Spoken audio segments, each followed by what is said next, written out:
The mainstream media is calling out President Obama. They did this yesterday on this program. Watch this.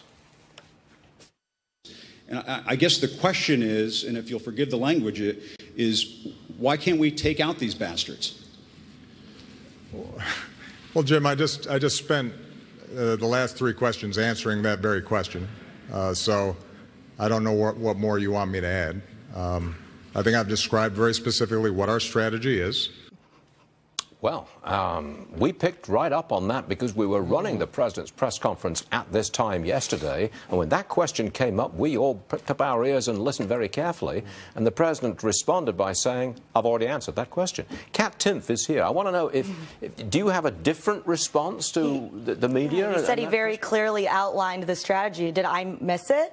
Did anybody catch it? He doesn't have a specific strategy. I will give him a little bit of credit, believe it or not. This might be unpopular to say, but for not just jumping in. There was some mistakes in jumping in too fast after 9/11. However, he was treating this with such a flippant attitude that was really rude and also irresponsible, I would say. Well, it was the contradiction. On Friday morning, before the attacks in Paris on Friday afternoon and Friday evening, on Friday morning, he was on TV saying that ISIS had been contained. Right. And manifestly, it has not been contained. Obviously. But then he wouldn't backtrack at the press conference yesterday. He wouldn't walk it back and say, you know, maybe... Right. He seemed annoyed, but you can't come out on TV and say you've contained ISIS hours before a major terrorist attack and expect that people aren't going to be like, hello. Well, hey. what's Hillary going to say now? I mean, she's going to be the Democrat nominee for the presidency for the Democrat Party. She's going to try to do what Obama's doing and say as little as possible and act like, look, I've already talked about this.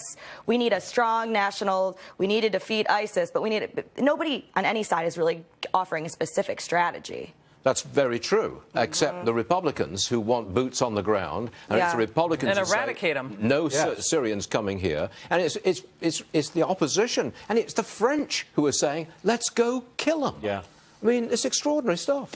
Right, and I think that there is a middle ground, but there's no one articulating the middle ground. Is the president losing the media on this? Yes, he is. Of course he is. Of course he is. Yes, and when he called ISIS a JV squad, that's when ISIS was not contained. It started to go full bore into Iraq and Syria right at that time. Okay, stay there, Kat. We've got a lot more for you. Okay. Wow. Top of the hour, though, by the way, Brent Bozell, media watchdog supreme.